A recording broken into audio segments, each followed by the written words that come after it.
Alright, so if you like racing as much as I do, and you're really thinking about this whole chase format going on right now, we've got probably the most intense race of the season coming up in a mere couple of days.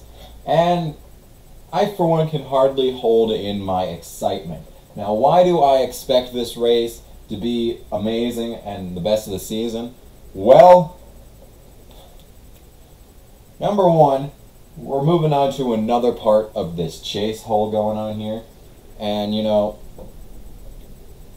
the chase itself has sucked for pretty much its entire existence.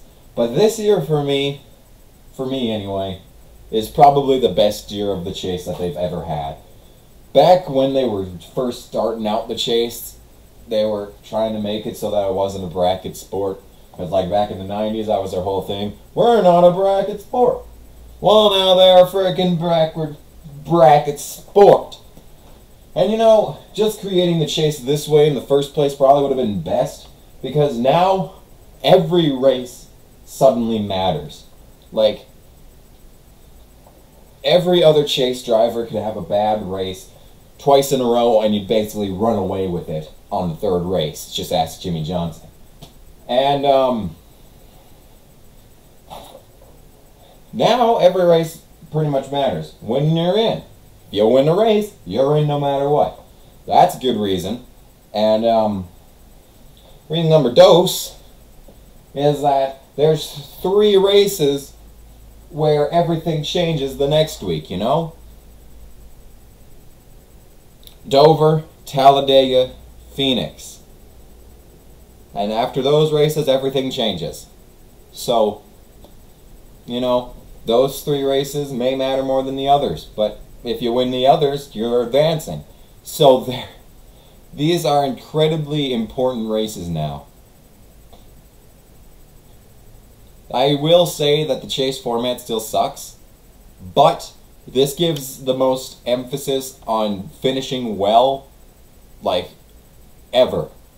I mean, for the last 10 races anyway. I mean, for God's sake, you win one race, you're automatically in the chase. Guys like Aric Almirola, AJ Allmendinger, Kurt Busch can have just shit for seasons like they did and get advanced to the chase and do absolutely frickin' nothing in it and get knocked out in the first goddamn round. And now 2 different people are messaging me on Steam right now as I'm trying to make this fucking video. So, shut up, people on Steam!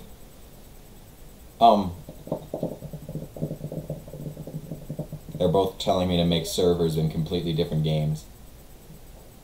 Assholes. Anyway, I completely lost my train of thought now. Yeah, they can have, you know, shit for seasons, then come into the chase and do absolutely fucking nothing, get knocked out in the first round, like they did. And basically just dead on arrival spots that could have been filled by someone who's doing good now, like Larson or McMurray. Damn, Ganassi, what is underneath your hoods? You're suddenly good. It's only been years, but anyway. Yeah. And, you know, they're doing so good now. Martin Truex Jr. before last weekend, I know for a fact, was like one of the 4 best top 5 rated drivers.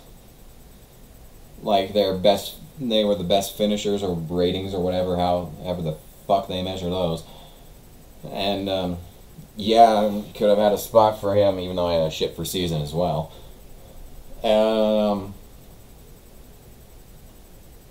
You know, that sucks. The first 26 races now matter less than ever, but the last 10 matter more than ever. So, would I be too crazy to say possibly to expand the chase to the whole season? Oh, God, it hurts. I can't bring myself to say it again. Would I be too crazy to say that? Expand the chase to encompass the entire season? Just basically this chase only for the whole 36 instead of just the 10. And you can have like maybe 6 rounds every 6 races. These are socks, by the way. I need to throw them in the laundry, but I haven't. They were just laying on my floor, and now I'm holding them. Yeah, that's a possibility. Or maybe have 5 segments of 7, and then the last Homestead race, all or nothing kind of thing that they're doing now.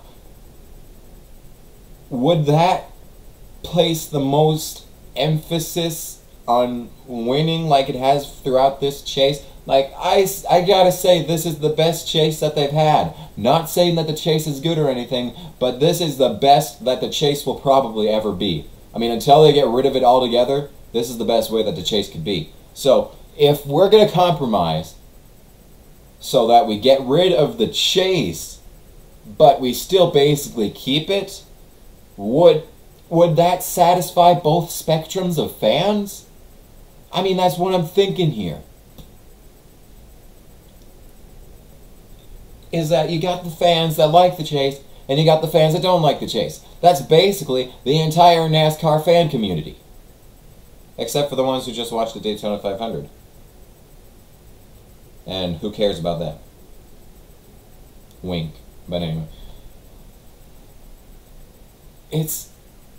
I feel like that would be good.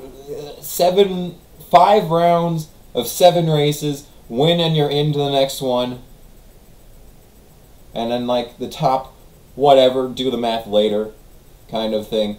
The top guys in points, like you start at like 30, and then you go down to 25, then you go down to 20, then you go down to 15, then you go down to 10. I don't know about that. You start at 25. So, okay, yeah, there you go. The first round, winning you're into the next one, first 7 races. And then when the 8th race starts, it's a new round, and it's down to the top 25 drivers in points that so far that season. I think that's pretty fair. Then the next 7 races go by, winning you're into the next round. Should points reset? I feel like points should not reset. I feel like that would add an emphasis to being consistent.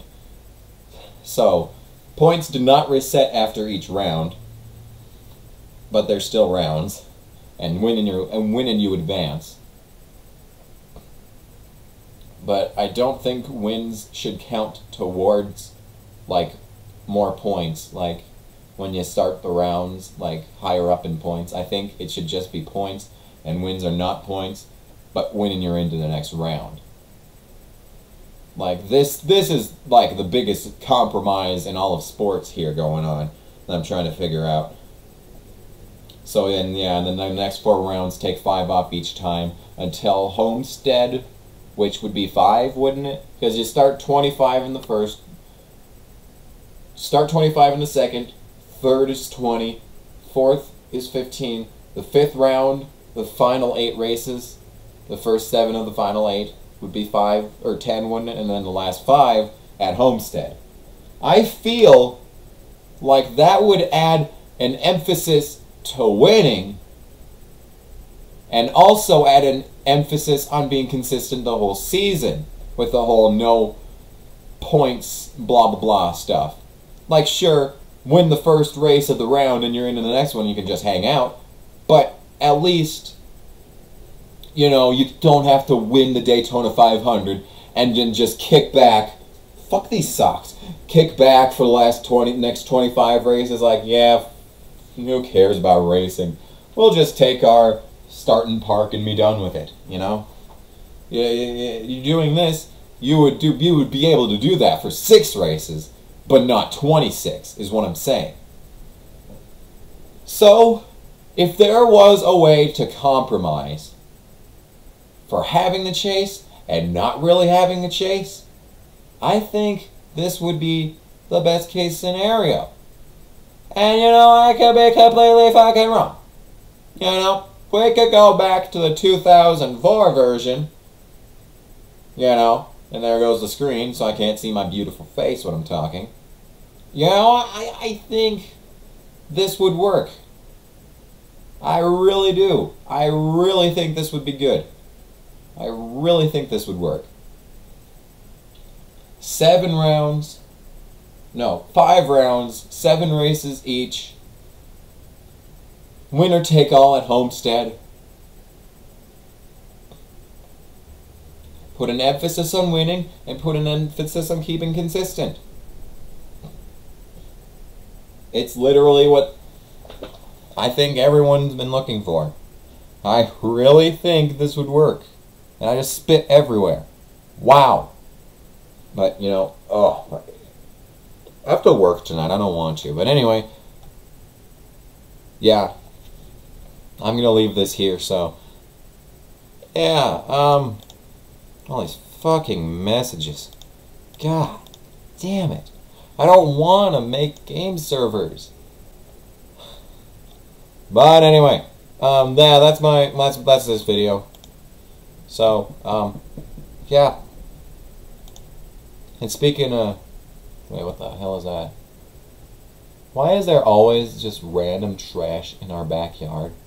But anyway, thank you all so much for watching, and I hope you enjoy Talladega, because I hope I do too. And I really want this race to be. Last time that I said a race would be great, it was Richmond, and I was fucking awful. So, yeah, thank you all so much for watching, and I hope Talladega is good. Bye!